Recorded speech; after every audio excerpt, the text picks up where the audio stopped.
January numbers show an alarming increase in soldiers killed by IUDs. Give me that. Oh, look at this cute kid who was killed by a polar bear. No, it definitely says IUDs, not IEDs. It just basically said that a bunch of our boys got taken out by your kid sister's tea. Okay, I have a feeling like the joke you're trying to make right now has something to do with like birth control or vaginas Fine, or something. let's talk about the kid who got eaten. He was so cute, look. Oh. What was he doing, camping that close to a polar bear? He's fucking Norwegian, though. That just happens to them. They camp on the edge. Thomas, redhead, 2 o'clock. What? Take a picture, huh? Oh, him? I mean, okay. The cute little ones are nice to look at for a second, but you can just see his tiny penis and the way he carries himself. Like, yeah. Why do people even live like that? With tiny dicks? I mean, can you imagine having to like find wood, make a fire happen from that wood, and then melt ice? They sell water in stores for a reason. Are we talking about Norwegian? Then at the end of the day, what? You just get eaten to death by a fucking polar bear. I think they have indoor plumbing in Norway. We have moved past Norway. We are on to how much I hate people who camp. Catch up. Well, don't knock it, because I might be melting my own water pretty soon if none of these fucking interviews pan out. I bet you they have the big, ugly redheads in Norway. I wonder how hard it is to panhandle. That's where they come from. The frozen north. They have to be giant and ugly and redheaded just to survive. I'll call it urban camping.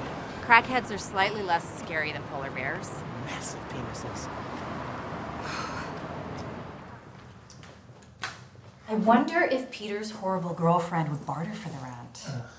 I could gather brush and club seals. Who gives a shit about Peter's horrible girlfriend? I do. She's trying to convince him to throw me out. Oh, please. Even Peter knows that family in need trumps catty bitch. I don't buy that you have to be more loyal to someone just because the same people had sex to make you. Besides, family in need doesn't get your dick wet.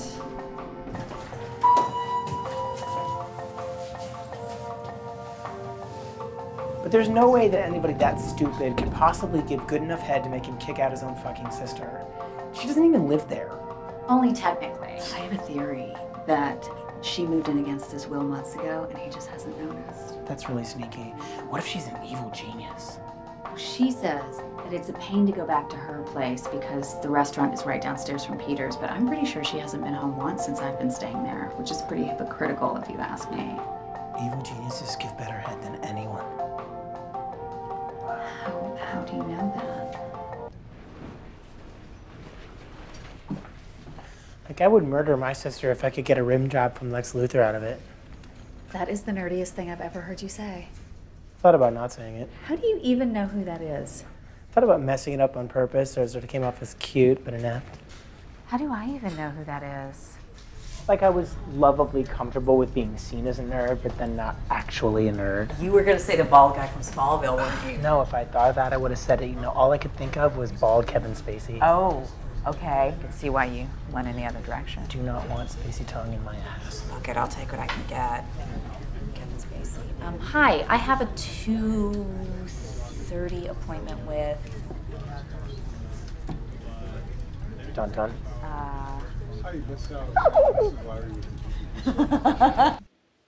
5 years?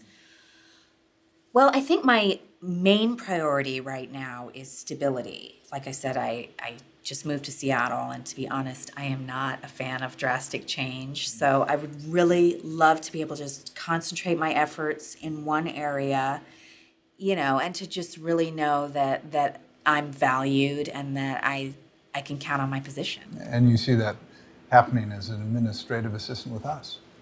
Yeah, I mean, I don't see why not. You know, like I said, my main goal is stability. So if that means I have to kind of be a drone for a little while, you know, until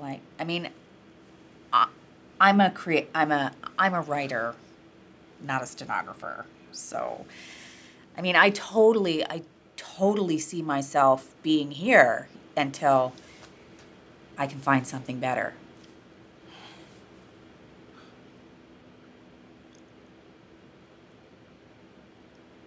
Cool, ficus. It's a rhododendron. All right.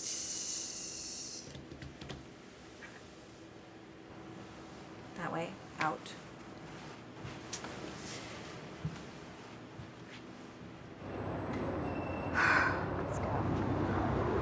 So, how did it go? You did not take my advice, did you? I don't want to lie, Thomas.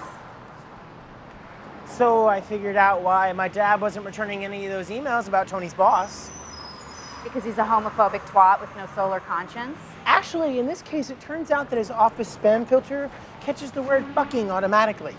Well, I'm surprised he's ever gotten any of your emails. I'm not entirely sure that he has. Maybe that's the problem with your relationship. My God, what if he isn't a homophobic twat? What if his spam filter has robbed you of your best years together? This next place is a yarn store. They also sell tea. Oh God. All right. Not having been in the room, I'm gonna go ahead and guess that you were maybe just a little bit too honest in your last interview. What does it say about you that you think there's such a thing as too honest? We've been over this, okay? You have to seduce them, Spencer. You have to pretend to be one of them, all right?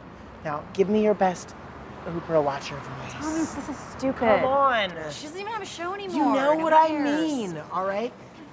Tell me about your resume. I spent 4 years waiting tables from 1990. Oh my God, that was fucking awful, okay?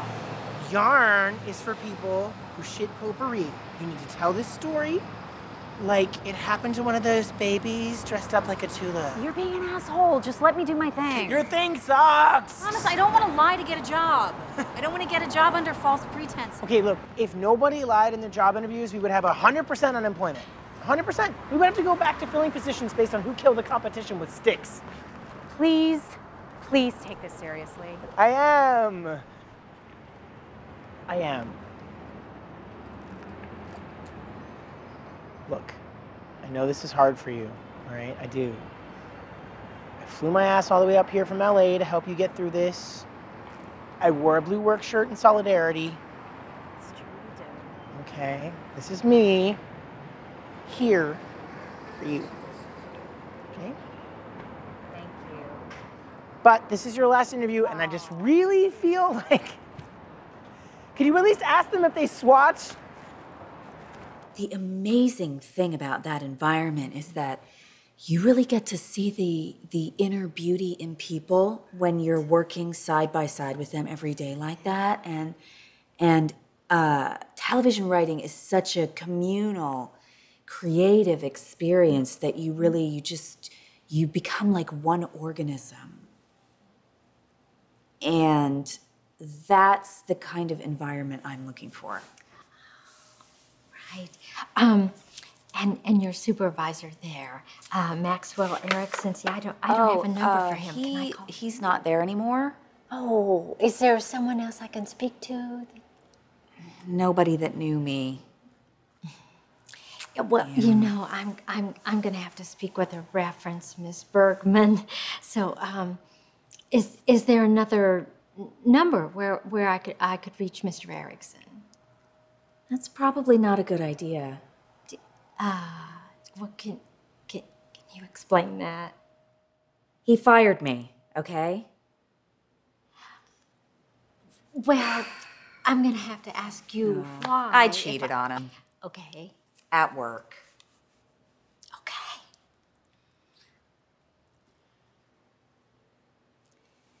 Thank you for the tea. It's Serenity Tea. Great.